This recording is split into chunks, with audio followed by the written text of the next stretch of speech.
Right, well, it is, seeing it's the press here today, we better do things appropriately. So welcome to this council meeting. Whakatau mai te wairua, whakawāwetia mai te hinengaro, whakarite mai te tiniana, kia ia ai ngā mahi. That translates as settle the spirit, clear the mind, prepare the body to achieve what needs to be achieved. We have stuff to do today. It's pretty important, so we'll move on.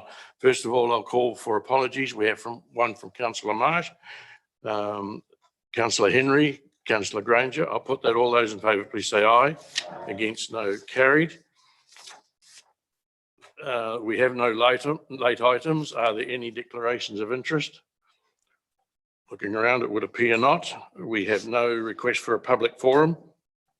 So we move straight into the business proper, which is on page 6, and call for Kamaran to give us a quick overview, and then we'll move to any questions there may be.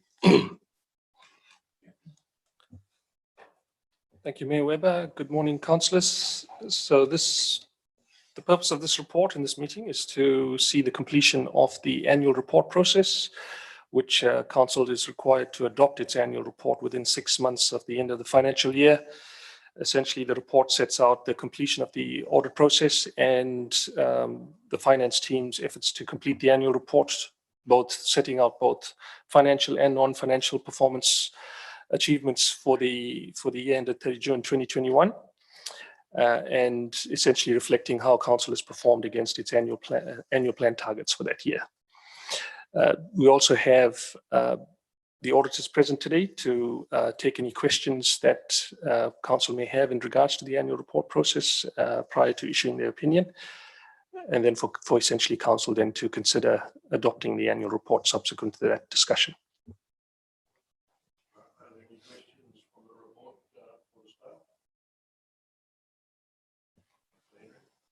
I can't remember what page it's on, but where there's the council operating plan costs, 100%, it ends up to 109%, not 100%. You know, when you've got the figures on what the operating costs are. It may be a transposition. We can have a look at that before we. There is a clause in the report giving delegating to the chief executive minor editorial. So I'm very confident that would just be a transposition error, and we can correct that before before that goes on the website.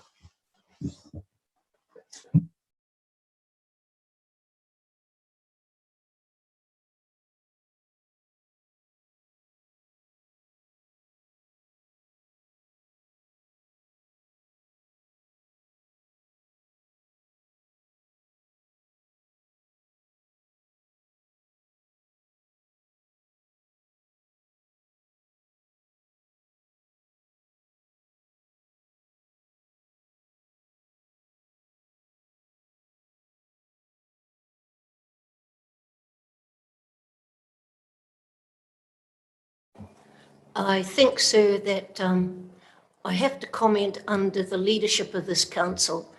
It is sound and our staff are sound, and with the three waters and the pressure that's on us in the future, whether the philosophy of this council will survive is questionable. But sir, I want to make a comment if I can, and I'm not sure that this is the appropriate time. If it's in relation to the annual report, fine. Yes, sir, it is in relation to the annual report. What I find so frustrating in this place is that we do everything to the very best of our ability, staff included, and then we have to work with central government organisations that fail us too often. And nowhere better has that happened than in our roading. To think that we were pushed from 45 million back to... Sorry, Councillor Benj, which page on the annual report are you referring to? I'm just on the recommendation, sir. I have recommendations that we received the report? Yes. So you're speaking for or against the motion? I'm speaking for the motion, but airing my frustration, sir. Well, I think you're wandering off the subject a little. If we could just come back to receiving the report would be helpful.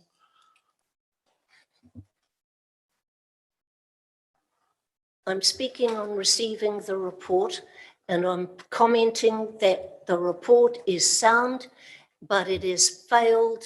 We are being failed by central government and the decisions made by ministers, which meant in eroding, for example, we don't get the work being done that a growth council like ours should be able to achieve. And to think that that cycleway across the Harbour Bridge had already $51 million spent on it, on consultants, and I don't know who else.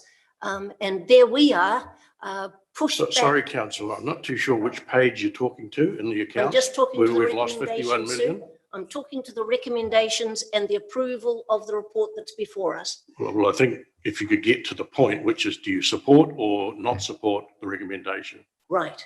And I was saying, sir, that on roading, we have been let down badly by central government. And I'm saying, sir, that you are running a good council, and therefore I'm supporting the recommendations that are before us. But I'm still able to hear my frustration.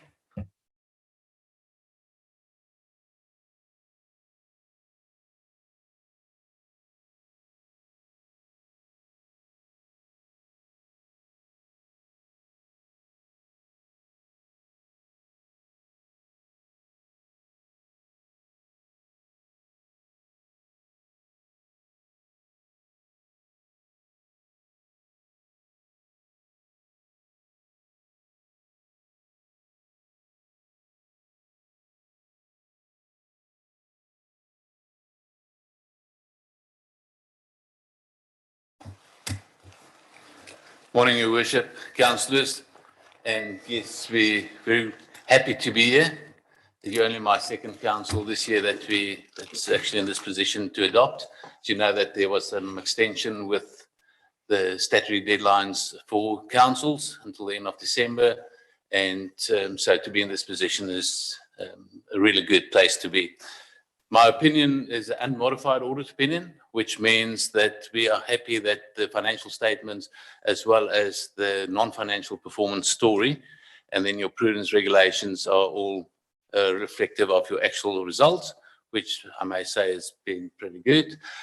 So it's a really good report that I'm presenting. I'll ask Warren to just touch at a high level on how the audit process went. But I just also want to, before I hand over to Warren, just to acknowledge council. This is my sixth audit opinion that I'm issuing on this council. So that means that after 6 years, I have to rotate off. So you'll get a new appointed auditor from next year, which I'll have to come and introduce at some point. But I just wanted to thank Kumaran and all councillors, and specifically you, Your Worship, for the time that I had with council. I really enjoyed working with council, and so I just wanted to put that on the table and say thank you. Thanks, Warren. Thank you, Clarence, and thank you, Mr. Chair. Yeah, just to reiterate the sentiments that Clarence has said, we worked really closely and really well with Kumaran, David, Sarah, and the team. It was a process that was, we came to mutually beneficial solutions. And in the end, we sit here before you with an unmodified opinion. So I just want to extend my thanks to Kumaran, David, and the team. At this point, at a high level, we would just like to highlight that we did identify some improvements, both in the revaluation and the fixed assets processes and systems, and that would come through in the management report to be tabled, I believe, at the next ARC. So this was the first year as well that we used Audit Dashboard, a tool that allows us to work really closely with council staff, where we share information in a very protective and secure environment. That was really, really helpful, taken on board by the team. It was helpful, especially in the short COVID lockdown phase that we experienced as well. So again, I would just like to say thank you to Kumaran, David, and the team for a good process. Thank you, Mr. Chair. Thank you. Are there any questions of the auditors while they're here? Councillor Murray Bench. So you, Clarence, you have reported well on our council. Where to do your reports go when you put them into central government? So through you, Mr. Worship. So we issue the audit opinion, then it goes to the OAG. The OAG combines all the reports and they send the total report to Parliament, summarising all the sectors. So for local government will be a combined report, including highlighting if there's any emphasis of matters or qualifications or statutory deadline misses, that will be reported to Parliament as well. So may I ask, from there, do the ministers, or does it go to the ministers to look at their financial situation as to how they work with local government? Where is the round circle?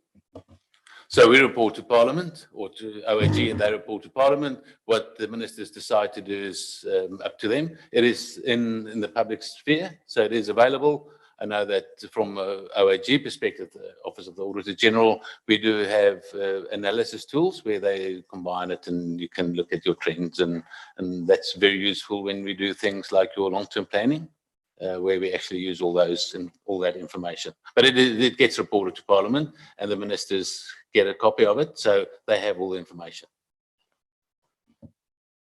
So just for clarification, the process that they're using this year is the same one they used for 30 or 40 years? Nothing's changed? That's correct. Thank you. Councillor Granger. Which is appropriate to move a vote of thanks to Mr. Susan for the working relationship that this council has enjoyed with him over a 6-year tenure. It is, but we'll pick it up. You will presumably see my notes.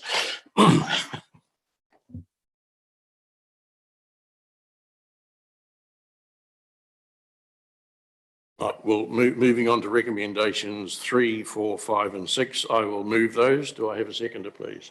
Thank you, the Deputy Mayor. In speaking to that motion, Clarence, I must say thank you to you. It's been a pleasure to work with you. It's disappointing that the legislation says you have to move on, but hopefully we have a good replacement because it has been, from my opinion, a very good relationship. We've worked our way through it. So thank you, and to Warren, thank you as well for your, but I think also we must pass a vote of thanks to Kamaran, David and Sarah sitting in the back. I don't know why you've been relegated to the back row, but we really appreciate it. It's been a process we go through. It's been seamless, and we thank you all for your for the effort you put in behind the scenes to get us to where we are today. And it's really great to once again have a clean audit report. It shows that we're doing things right in this council, and it really is sad to see you go, Clarence, but that's the way it is. So on that, are there any other speakers for or against the motion?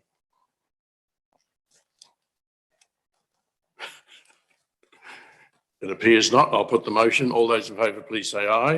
Aye. Against, no. I declare it carried.